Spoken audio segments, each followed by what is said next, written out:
This is what it's come up with.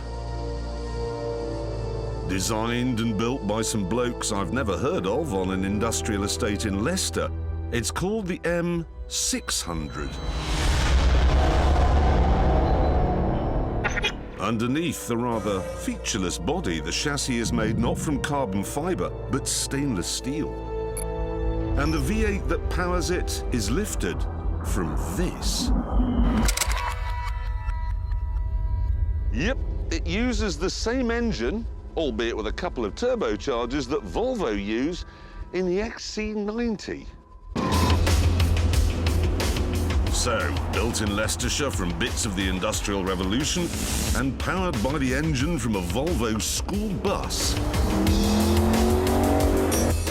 And the cost? £200,000. And that does seem like a lot for a car that has no satellite navigation, no climate control, no airbag. It doesn't even have anti-lock brakes. Now, the men from Leicestershire say ABS is just another example of the nanny state sticking its nose in, and that's very admirable. But you can't help suspecting the real reason it doesn't have ABS is because when you're operating out of an industrial unit in Leicestershire, you can't really afford them. There's another problem as well. What kind of person looks at the established range of supercars and thinks, I don't like any of them? However, it turns out that there is a reason why you might choose a Noble rather than a Porsche, or a Ferrari, or a Lamborghini, or an Aston Martin, or a McLaren Mercedes. You see, in terms of sheer speed, the Noble can blow all of that lot into the middle of last week.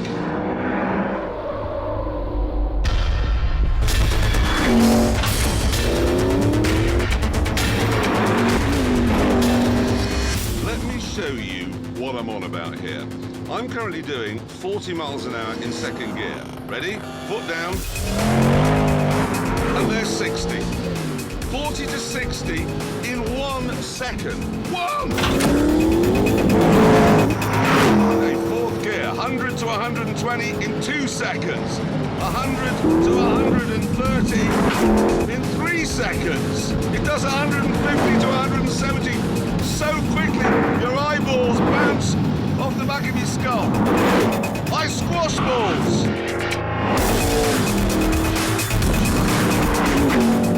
Braking, oh my God. You have to push. There's very little servo assistance there. Oh. And if you push too hard, you lock them up because there's no ABS. God, it's quick. Wow. That's mind-blowingly fast. That is properly head-alteringly quick.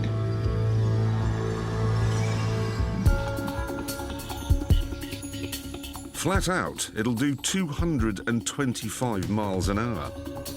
Mainly because the engine, despite the Volvo connection, develops 650 horsepower. And the whole car only weighs 1,250 kilograms.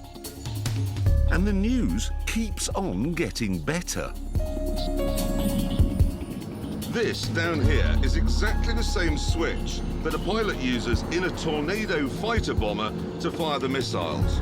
It was specifically designed so it couldn't be used by accident, and that is a good thing, because in here what it does is turn the traction control off.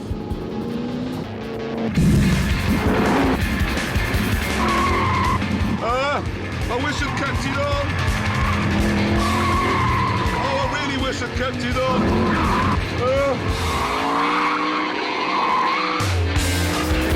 The margin for error in most supercars is actually quite wide, but in this, it really isn't.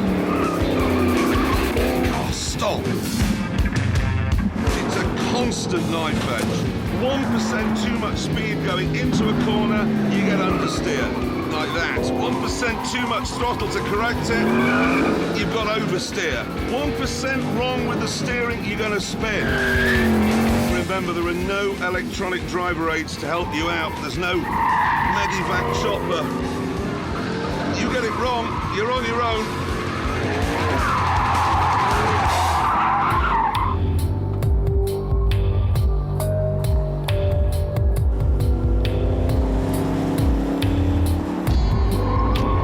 There is a fantastic sweet spot in this thing, but even when you find it, you're often too terrified to enjoy the moment. To really enjoy it and to find it regularly, you have to be a much better driver than I am. I'm not really doing this justice. Driving it fast, then, you need to be good. But weirdly, to drive it at all, you don't.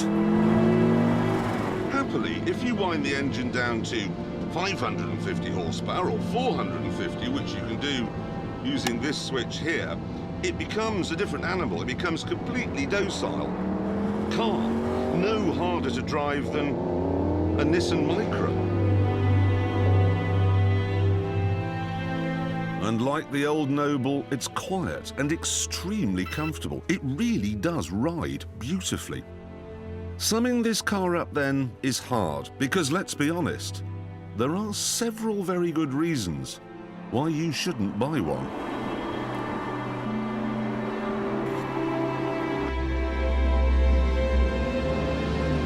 But there is one very good reason why you should.